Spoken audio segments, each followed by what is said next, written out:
The Fitbit notification hit my phone at 2:47 p.m. Sarah's heart rate has exceeded maximum threshold, 210 BPM. I was in a meeting with a client, but nothing mattered except that alert. My 15-year-old daughter, type 1 diabetic, whose maximum safe heart rate should be 170 during exercise. I called her phone. No answer. Called the school. No answer. I was already running to my car when the second alert came through. Unusual activity detected. Emergency contact notified. 20 minutes later, I found my daughter unconscious on the high school track, paramedics loading her onto a stretcher. Her skin was bone white despite the 95-degree heat, her running clothes soaked through. The track coach, Derek Morrison, stood nearby with his arms crossed, looking annoyed rather than concerned. "What happened?" I screamed, running to Sarah's side. "She's being dramatic," Coach Morrison said, loud enough for everyone to hear. Kids these days can't handle a little hard work. Always looking for excuses. The paramedic inserting Sarah's for looked up sharply. "Sir, her blood sugar is 42, she's severely dehydrated, and her core temperature is 103.8. This isn't drama, this is heat stroke and diabetic crisis." That's when I noticed Sarah's Fitbit still glowing on her wrist. The same Fitbit that had recorded everything. The same Fitbit that would end Coach Morrison's career and put him in a jail cell. But I'm getting ahead of myself. Let me tell you how a decorated high school track coach became the most hated man in our district, and how a small fitness tracker became the key to justice. My name is Michael Thompson. I'm a software engineer, married to Helen, an emergency room physician. Our daughter Sarah was diagnosed with type 1 diabetes at age 7. We'd spent 8 years teaching her to manage it, checking blood sugar, counting carbs, adjusting insulin. She never let it slow her down. She played soccer, swam competitively, and last year decided to try track. We were careful. We met with Coach Morrison before the season, provided detailed medical information, emergency protocols, and glucose supplies for the team kit. He seemed dismissive, but agreed to follow the protocols. "I've coached diabetic kids before," he said, though something in his tone made me uncomfortable. "They just need to push through like everyone else. No special treatment." "It's not special treatment," Helen explained patiently. "It's medical management. If her blood sugar drops during practice, she needs to test and potentially eat something. It's not negotiable." He nodded, but I caught him rolling his eyes as we left. Sarah loved track at first. She was naturally fast, making varsity as a freshman. But by spring, she started coming home with concerning stories. "Coach says I'm weak," she told us over dinner. "He says I use diabetes as a crutch." "Did you need to stop for low blood sugar?" Helen asked. "Twice this week. He made me run extra laps as punishment for disrupting practice." We scheduled another meeting with Morrison. He was condescending from the start. "Your daughter has potential," he said, leaning back in his chair. "But she's soft. Always checking that little device. Always needing special breaks. The other kids don't get breaks. The little device is her continuous glucose monitor," I said, trying to control my temper. "It keeps her alive. And the breaks are medical necessities, not preferences." "Look," he said, "I've been coaching for 20 years. I've sent 12 kids to college on track scholarships. I know the difference between medical needs and teenage excuses. Sarah needs to toughen up if she wants to compete. We should have pulled her from the team then. That's the guilt I'll carry forever. We should have listened to our instincts." But Sarah begged to stay. She loved running, loved her teammates. She promised to be extra careful, to stand up for herself. For her birthday, we bought her the newest Fitbit with GPS and advanced heart monitoring. "This will help you track your training," I said, syncing it to her phone and mine. "And give us peace of mind." Neither of us imagined it would one day save her life and provide evidence for criminal prosecution. The day everything went wrong started normally. Sarah texted at lunch. "Big practice today. Coach says we're doing distance work. BS is 145, feeling good." The temperature was already 91 degrees at noon, heading for a predicted high of 95. I sent back, "Stay hydrated. Don't let coach push too hard. Love you." According to the Fitbit data we later recovered, practice started at 2 p.m. The first hour was normal, warm-up, sprints, water breaks every 15 minutes. Sarah's heart rate fluctuated between 140 to 165, perfectly normal for her age and fitness level. At 3 p.m., things changed. Coach Morrison announced they'd be doing a mental toughness challenge. The GPS data showed they started running laps. And running. And running. 3:15 p.m., 4 miles completed. Heart rate, 170. 3:30 p.m., 7 miles completed. Heart rate, 180. 3:45 p.m., 10 miles completed. Heart rate, 188. The Fitbit's motion sensors showed she stopped several times, likely trying to check blood sugar or ask for a break. Each time, the GPS showed her starting again within 30 to 60 seconds. Not enough time to properly test or treat low blood sugar. At 4 p.m., Sarah's teammate Emma later testified, Sarah stumbled and said she needed to check her blood sugar. Morrison screamed at her, Emma told investigators. He said, "You stop when I say you stop. Quit being weak." Sarah was crying, saying she felt sick, but he made her keep running. The Fitbit data from 4 to 4:15 p.m. is horrifying. 14 miles completed. Heart rate, 195 to 205 BPM. Irregular movement patterns suggesting stumbling. Multiple brief stops, 5 to 10 seconds, followed by resumed running. At 4:20 p.m., with 16.3 miles logged, Sarah's heart rate spiked to 210. The Fitbit's accelerometer showed a sudden drop. She had collapsed. For 2 minutes, there was no movement while her heart rate remained dangerously high. Then sporadic movement as she apparently tried to get up. The GPS showed she managed another 1.7 miles, bringing the total to 18 miles in 95-degree heat. At 4:31 p.m., she collapsed again. This time, she didn't get up. It took 12 minutes before 911 was called.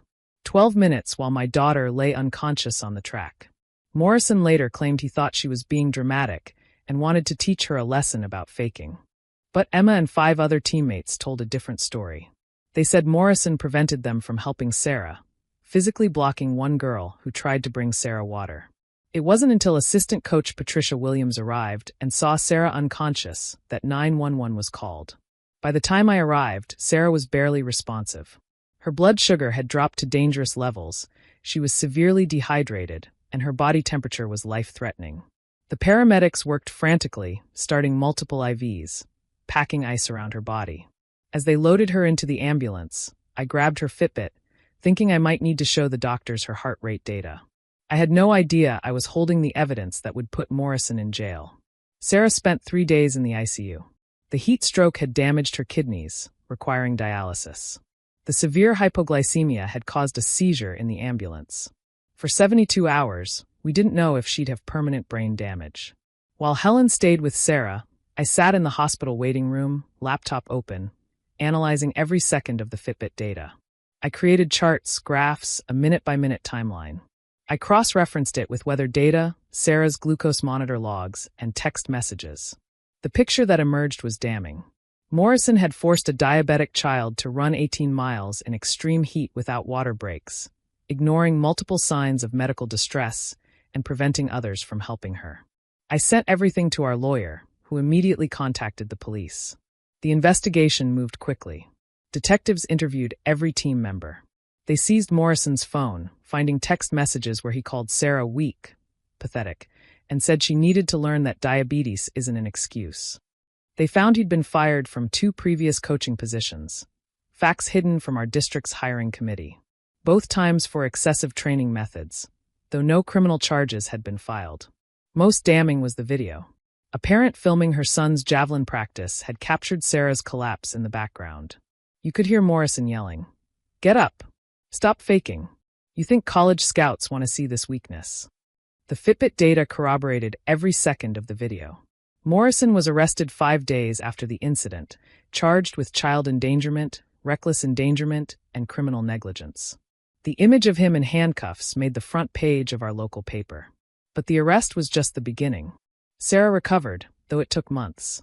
The kidney damage was temporary, thank God, but the psychological trauma lingered. She couldn't run without panic attacks. She'd wake up gasping, feeling like she was back on that track.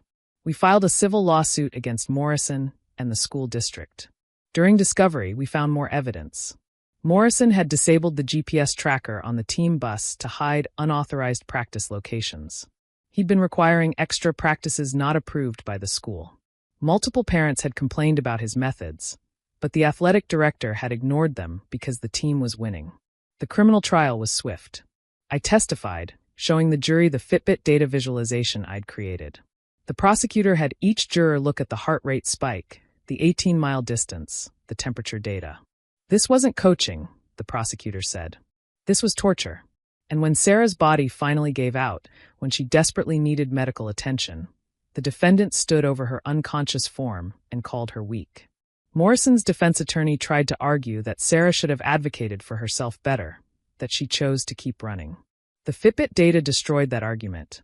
The brief stops followed by immediate resumption showed someone being forced to continue, not choosing to. The jury deliberated for 2 hours. Guilty on all counts. At sentencing, Sarah spoke. My brave girl, still dealing with panic attacks, stood before the court and said, Coach Morrison didn't just risk my life. He tried to make me ashamed of having diabetes. He made me feel weak for needing medical care. I'm not weak. I'm strong enough to manage a serious disease and still pursue my dreams. He's the weak one, so weak he needed to torture children to feel powerful. Morrison got 3 years in prison and lifetime prohibition from coaching minors. The civil lawsuit settled for $2.3 million, money we put in trust for Sarah's education and medical needs. But the real victory came from what happened next. The story went viral. Parents across the country started checking their kids' fitness trackers, finding similar patterns of abuse. 3 more coaches were arrested in other states. Fitbit actually created a new alert system, specifically for detecting dangerous heart rate patterns in young athletes. Our school district implemented mandatory health monitoring for all athletes with medical conditions. They hired Patricia Williams as head coach. She'd been the one to call 911 for Sarah. Every coach now requires training in recognizing medical emergencies and heat-related illness. We started a foundation, Athletes Against Abuse. We provide free fitness trackers to young athletes and education about the difference between hard training and dangerous coaching. Sarah speaks at schools, showing her Fitbit data, explaining how technology saved her life. The speaking engagements helped her heal. She started running again, slowly, with a therapist who specializes in sports trauma. Last month, she completed a 5K, her first race since that day. Her Fitbit showed a healthy heart rate the entire time. Morrison was released last month after serving 18 months. He moved 3 states away, but we track him. Other parents need to know who he is, what he did. He works at a hardware store now, banned from any job involving children. Sometimes I still pull up that Fitbit data, though Helen tells me I need to stop torturing myself. 210 beats per minute. 18 miles. 95 degrees. Numbers that almost added up to a funeral. But then I look at new numbers. Sarah's acceptance letter to college. She wants to be a pediatric endocrinologist. Her 5K completion time.